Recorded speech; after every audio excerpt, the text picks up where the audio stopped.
अस्सलाम वालेकुम दोस्तों, इक़्तिदार ड्रामा इस वक्त अपनी शोहरत की बुलंदियों के ऊपर है। और ये वो ड्रामा है जिसने ग्रीन एंटरटेनमेंट चैनल को उठा के रख दिया है।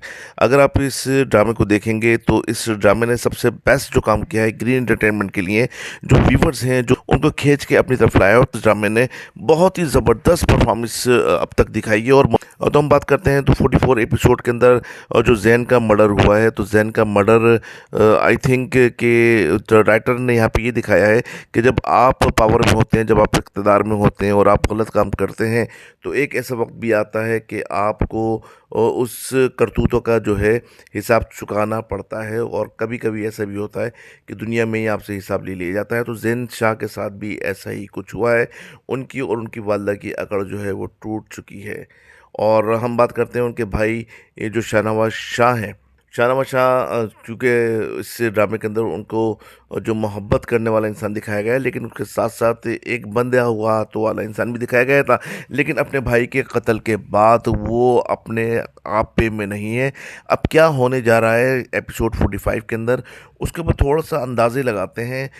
जब कि जैन शाह का मर्डर हो चुका है, उनकी तदफीन हो जाएगी, तो शाहनवाज शाह जो है अपने असिस्टेंट दाऊद जिसे कहते हैं उनसे ऑर्डर देंगे कि मुझे मेरे भाई के कातिलों का पता लगा के दो दाऊद। तो दाऊद जब अपनी इन्वेस्टिगेशन करेंगे, अपनी जो है कार्रवाई करेंगे, जब वो नाम कातिल सामने आएंगे तो देखने वाले देखते रह जाएंगे। क्योंकि अब तक जो समझा जा रहा है कि इस ड्रामे में जो जैन शाह का मर्डर किया है वो किया है चौधरी ने। लेकिन अगर आप 44 एपिसोड देखें तो चौधरी जैसे ही जैन शाह के ऊपर हमला होता है तो चौधरी किसी को फ़ोन मिलाता है और पूछता है कि ये किसने किया है। तो इसका मतलब ये हो कि चौधरी ने ये काम ना ही किया है और ना ही करवाया है। तो ये काम किसने करवाया है? ये काम जिसने करवाया है उसका नाम लेंगे दाऊद। और जब वो नाम लेंगे, जो शाहनवाज शाह है उनके पाँव से ज़मीन निकल जाएगी। ना सिर्फ शाहनवाज शाह, बल्कि उनकी जो मदर हैं उनके पाँव से भी ज़मीन निकल जाएगी। जी दोस्तों, क्योंकि वो नाम है उनकी कज़न अमल और उनके फादर यानी कि जावेद शेख साहब का। क्योंकि इन दोनों ने मिलकर ये प्लान किया था और वो शाहनवाज शाह को मरवाना चाहते थे, लेकिन अनफॉर्चुनेटली जैन शाह अटैक है उसका शिकार हो गए।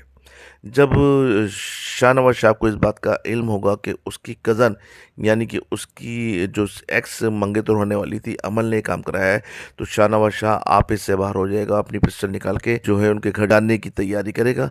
लेकिन उसको मेहरू यानी कि उनकी मिसेज़ जो है मेहरुनिसा रोक लेंगी। और ना सिर्फ मेहरुनिसा बल्कि उनकी जो वालदा हैं वो भी रोक लेंगी। तो फिर बिलाखिर वो मशवरा देंगी कि आपको जो है ऐसा काम नहीं करना है जो उन्होंने हमारे साथ किया, बल्कि आपने कानून का सहारा लेना है। तो यूँ जो है शाहनवाज शाह और उसकी वालदा और मेहरुन्निसा पुलिस के साथ उनके घर जाएंगी। जब पुलिस के साथ उनके घर जाएंगी तो अमल देखकर हक्का बक्का रह जाएगी। और जब शाहनवाज शाह उसको बताएगा कि तुमने मेरे भाई के साथ ज़्यादती की, उसके साथ कत्ल करवाया उसका, और फिर पुलिस उनको गिरफ्तार कर लेगी। और यूँ जो है जो कैफरे किरदार तक अमल और उसके फादर पहुंच जाएंगे। दोस्तों, ये तो हो गई बात इस कत्ल की जो इस ड्रामे में दिखाया गया है ज़ैन शाह का। लेकिन मैं ये समझता हूँ कि ज़ैन शाह को कत्ल नहीं होना चाहिए था, बल्कि ज़ैन शाह को सही हो जाना चाहिए था और इक़्तिदार पे दोनों बहनों को बैठ जाना चाहिए था। यस, जो मेहरू की छोटी बहन है उनकी शादी हो जानी चाहिए थी ज़ैन शाह से। और ज़ैन शाह को संभल जाना चाहिए था, सुधर जाना चाहिए था। ये अगर इख्तिताम होता तो ज़्यादा बेहतर होता। बहरहाल राइटर हमसे ज़्यादा बेहतर जानते हैं। इख्तियार ड्रामा आपको कैसा लग रहा है? क्योंकि इस वक्त सबसे ज़बरदस्त ड्रामा है, मेरा सबसे पसंदीदा ड्रामा है। आपको कैसा लगा?